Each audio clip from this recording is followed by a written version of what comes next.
goes on that journey, and we'll also be talking about human rights right here on this particular program. So let me tell you on the first hour what we'll be discussing. We'll be talking about political intolerance, and our focus this particular morning is just how to really just create an environment where in as much as we have diverse opinions, politically speaking, we may be having differences in terms of our political affiliations. How can we live in a society where the differences do not break us? We've seen in the recent past cases of, politicians and leaders being accused of hate speech. And of course, also we've seen rallies being marked with chaotic scenes. That is what we are going to try and discuss and see how we can tame that going forward. Of course, on the second part of the program, we'll be talking about gender-based violence. And this morning, our focus centers around access to justice for survivors of GBV. What are the bottlenecks? What are some of the things that we need to do as a country so that if you are somebody who feels like you're a victim of gender-based violence, any form of gender-based violence, you can get your right to justice. And what have we done as a country? How much ground do we need to cover? So that and much more in this comprehensive program. But let me just take it away. On the first part, I will be having a sit-down with the Commissioner, Honorable Philip Okundi. Honorable Philip Okundi is our former CEO right here at the Kenya Broadcasting Corporation. But most importantly, as he sits here this morning, he sits in the capacity of a commissioner at the National Cohesion and Integration Commission. And of course, he has served this country in various capacities, also as a former member of parliament for Rangwe constituency, as the chairman of World Space International, managing director and chief executive of the Kenya Post and Telecommunication Corporation. And I can go on and on about his profile that has earned him the position to really offer useful insights in the way forward for this particular country. But thank you so much, Mheshimiwa, for creating time for us this morning. Thank you. Thank you very much. All right. So this morning our focus is on NCIC, a body that has been mandated to create a peaceful coexistence among Kenyans, not just during elections, but even when we are not even preparing or planning for elections. A lot has been said about your commission, and many are asking, when it was started, the vision was beautiful, the mandate was beautiful, but people have been having this feeling of the commission really loosening its grip. It's not really seen or heard unless there is an issue that has, come up, like, for example, what we saw the other day when Meru Senator Mithika Linturi made those remarks. So is NCIC still on track? Well, I thank you very much for giving me the opportunity. I think what I can do is to give you a little bit of our story, how we started.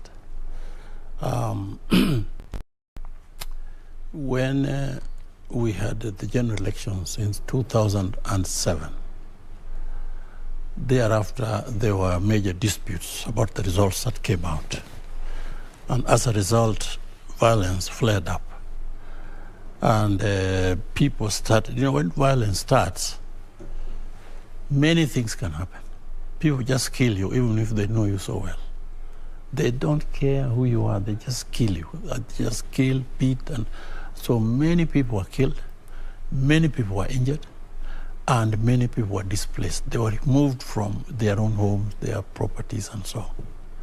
So the whole world became very concerned that Kenya was actually banning the African Union, the UN system, all systems of the world who are having good governments. They are concerned that what's it that is going on in Kenya, which has been a very peaceful and very progressive country. So let's go and help. So at that time, the Secretary General was the late Kofi Annan. So he sent immediately the president of Ghana at that time, called John Kofu, to come to Kenya and gather people and start meeting leaders and discuss what it is that we are going the way we are going. So a whole team was mentioned here, and they came and they started the meetings and they started the investigation, including regional leaders, the late Mkapa, the president of Tanzania at the time, and so many others came, and our own leaders, and the warring parties, which are the main parties at that time. So they investigated very quickly, and they found out what would be the solution. So they ended up with a summary of all points. One is that Kenya stop violence immediately, because otherwise the whole community, the whole world community will come up to help you stop it or make you stop it. And second, form a government of national unity, a government where everybody feels that there is something in it for them. And third, settle all those people who are displaced, who don't have their homes or their properties anymore. And the fourth agenda is the most important one, and that's where we come in. Form a body which will remain forever, a body that is concerned with stopping violence, creating peace, recognizing diversity, and making sure that ethnic operations or ethnic considerations that make people disagree are minimized to the minimum. Make that body immediately. So that is how they quickly... That is what birthed... That is what birthed the formation of the NCIC. All right. A few years later, though, as we edge closer to the 2022 General Election, Commissioner, we're still seeing traces of violence in some, political rallies. There was one in Nyeri the other day in Jacaranda. And, of course, concern about, hate speech also. We still see it present and rife. So would you say that we have taken advantage of the vision that was there when this commission was being formulated? Where have we missed the point, perhaps? We have not missed the point, only that people are difficult to deal with, and it can continue forever. That's why those who are Christians or Muslims, they continue praying. We are monitoring all areas of the things that bring in violence between people. Only that this is our third commission. We are the third group that come in now. And we have equipped ourselves, but we've been talking and talking. Before it wasn't there. The hate that brings violence, for example, is not only at election time. It is even within families, it's within clans, and so on. We know that parts of Kenya, people have been fighting all the time ever just because clans hate one another. There is something that people say that makes the other part annoyed, and then they start the battles. Now we have the mandate to monitor this, and we have to spread ourselves and have equipment to manage this kind of thing and bring them to book. But all these mandates are engaged in the laws of Kenya. And I don't think we missed the point, because you see, in Kenya, almost every general election, violence just started happening.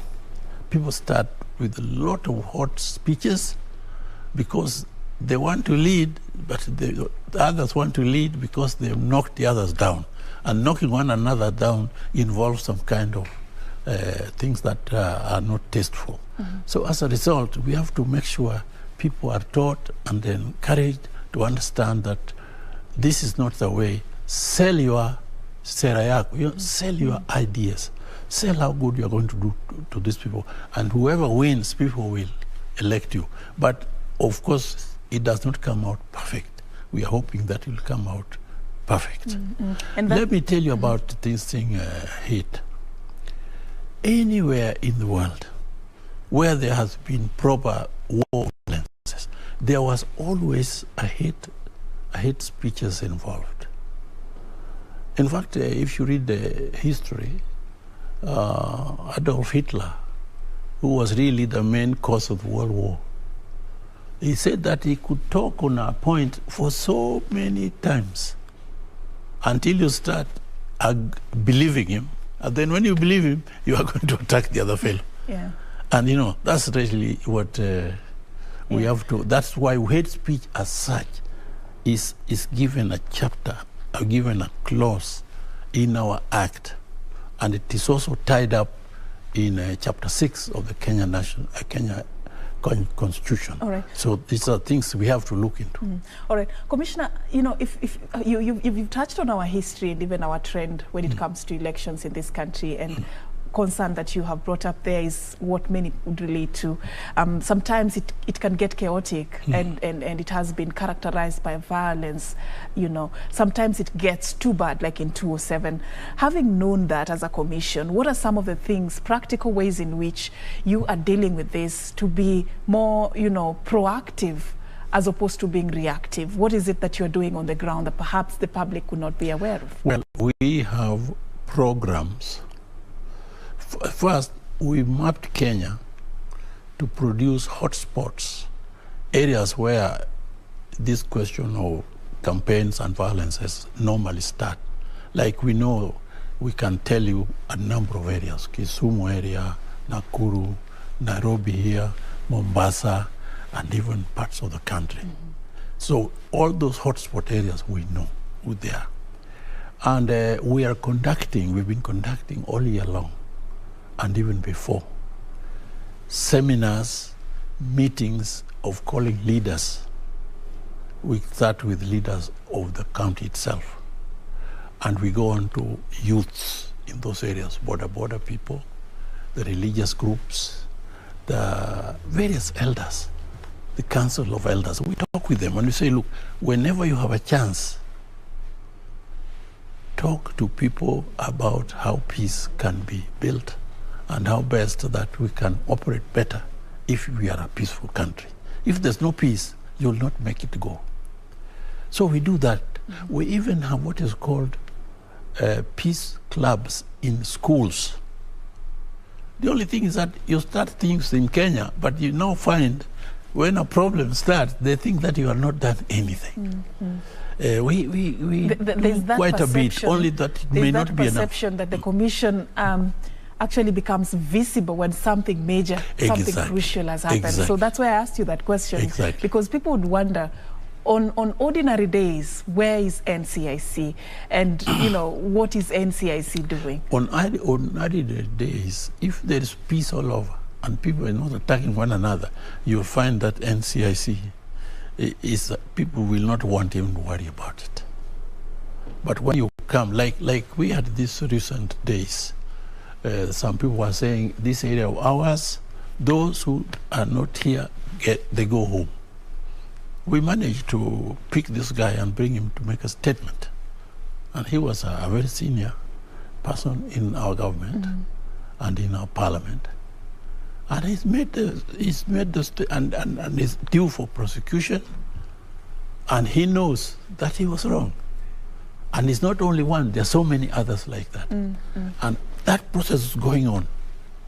Like the case that happened, which you mentioned earlier, in Eldoret, that was very open in a major political rally, where everybody is looking at the TV, what is happening. And this guy says, toa madawadoa, meaning take out these others who are not the same color like you, or madawadoa, or the others say at the same rally, people will go back to their country in Punjab. You know, those are things will cause battles. And those are things that if, say, election happens and these people, maybe they win and they don't get themselves pronounced as winners, then you start the violence. So we have protection. So all those guys, we have brought them to book, and they are going through the legal process. The only thing is that the legal process is slow in this country. Yeah, because that's where I was going. I was just slow. I don't want to blame them, but it is slow. Which case, you know, have we seen that has been concluded and you know, somebody has been brought to book, like literally speaking? Because it always ends in statements. You record a statement, after that, so what? Others are still, you know, hanging in court. Others are out on bail. People think, you know, it doesn't really change much even after somebody has been accused of hate speech. Let me tell you, according to the Constitution, all cases are bailable. You can do something which is very bad, but what's the problem? But you go and ask to be bailable. Is it, what is really the problem? No, I'm coming. All cases are bailable. During the bail time, the guy goes around and tries to interfere with the various evidences, and then it weakens the position the case goes.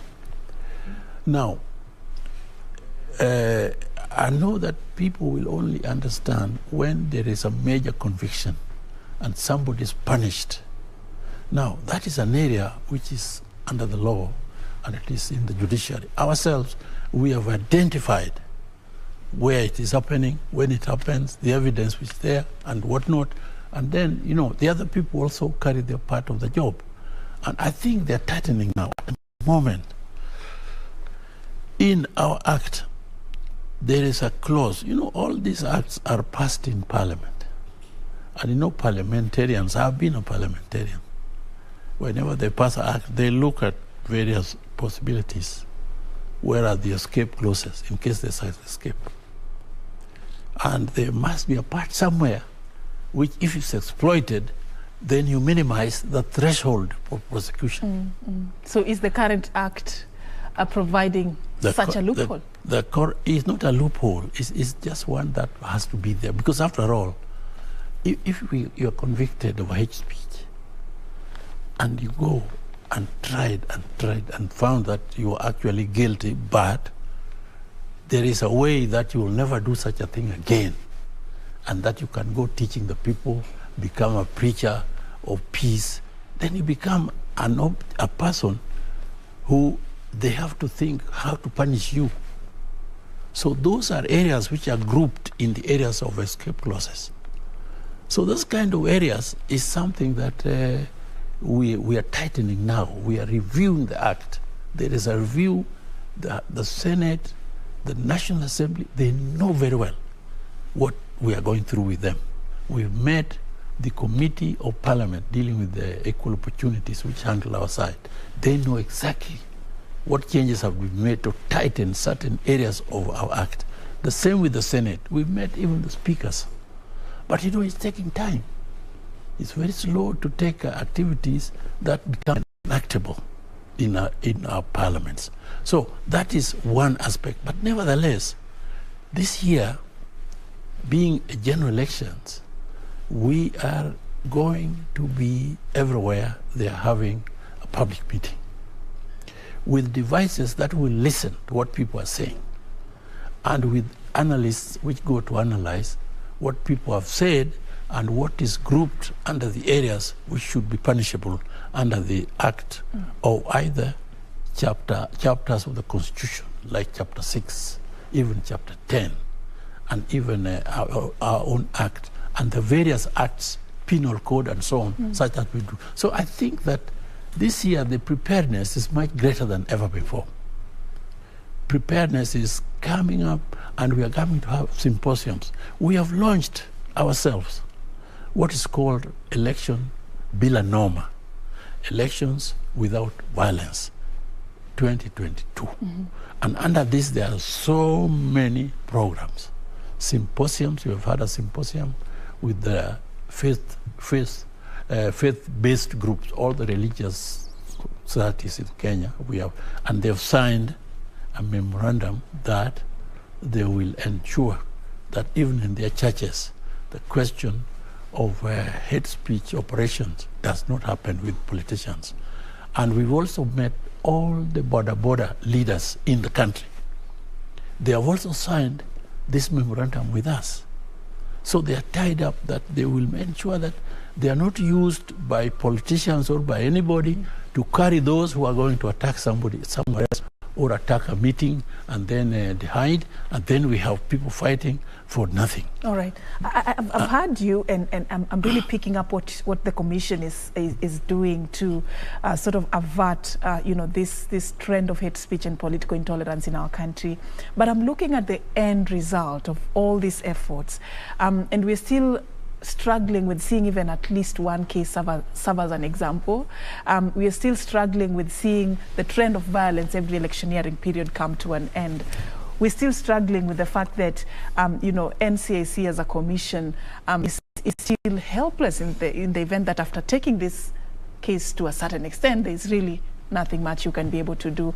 Is there anything that you're doing in terms of a change of strategy? Because what really matters, Commissioner, is the end result. No matter what effort is put in place, the end result is what Kenyans are banking on. I think there is you said the change of strategy. We are looking into that right now. Right now. We are looking, apart from just getting these people to be brought up to investigation and brought up to be chargeable under the offense, then we are enhancing what we are doing of actual civic education to people, such that if, say, a politician comes with these things that amount to hate, they'll find that the audience is not receptive. Then a politician is a very clever person, because when he sees that he utters a word and it does not have ground, then he switches to another one. Those are the areas we are trying to look at as well. And we are recruiting a whole range of people who are versed in these areas of discussions. You know, a process like this does not end up immediately. People want results immediately. But I think that Kenyans will know as we talk, even now as we talk, there are those who will now understand that this matter matters. Because so even if you want leadership and you end up with the country burning, battles and so on, people being killed all over the place, just because you encourage this kind of hate to carry on, then that's a bad thing. We are also, another strategy we're doing is that soon we shall be holding a symposium, a national symposium, where key leaders in the world and here locally and regionally to talk about this issue called hate speech. The hate speech is a very serious aspect of human life, because they can say, in Swahili they can say, vikwekwe, ondoa vikwekwe. You own a place which maybe you don't own it. You know, most Kenya is not owned by those who say they own it. You say you own this place, so toa hawa. Now, they don't know where they're going. Now, that is grouped in a hate speech operation. So, as a result, we are planning this symposium. We'll do it long before it takes too long to elections. And then we shall talk and we will try. That's why we need you as a media to be talking these things. And let us leave the blame game alone. People are trying to blame some people. We are only 7, actually. To be honest, we are only 7 commissioners. And the country has like how many million? Over we are only 7 commissioners, and we are running a secretariat of very few people, but people are very vast. We can hire a program, whatever.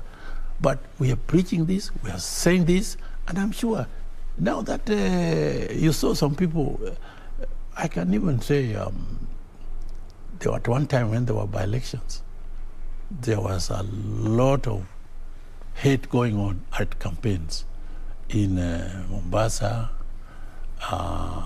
in Narok, Kajiado area. And those areas, we picked some very key people. And those key people, we put them to put evidence about what they said. Now, this thing seems to, these people now are behaving very well. And I think that's good. Then another thing we have, which I must tell you, we are organizing and we're about to publish, we hope we will deal with it, that there will be a list of shame. In this country, we have a list of shame that we are looking at what people have been doing and so on. You belong to the list of shame. But if you're doing so many good things, you belong to a list of honor. Now, as a result... But that list of shame has been in existence, right? The commission actually set it up already. It is a very controversial list. If you appear 3 times, you're banned from vying. Yeah, but it is very controversial because it is contested a lot. Yeah. Those guys who want not to be there, they contest it. But as a result, we will say, IBC, if you are the final clearing house for anybody to seek public office, have you considered this? And they will ask you, and if it's so, you will not get a seat. Now, that has never happened, but this time round, we are determined to see that it happens. And if that happens, I think it's one of the measures that people will see that, look here, part of this is part of the clearance process, and therefore you should bear in mind that don't cause people to fight one another. Otherwise, you'll not have voters. Those voters have been killed. All right. So who is to blame in this equation? Is it the politicians? Is it the populace? Or is it who exactly? Who bears the biggest responsibility? I think we should even contemplate who to blame. Okay. We should just say that it is a part of human culture to be sometimes indifferent, to be sometimes disagreeing, to be sometimes agreeing, to be sometimes very easy. You know, something like that. I know that it is nice to say, I blame so-and-so, and you think you are okay. No.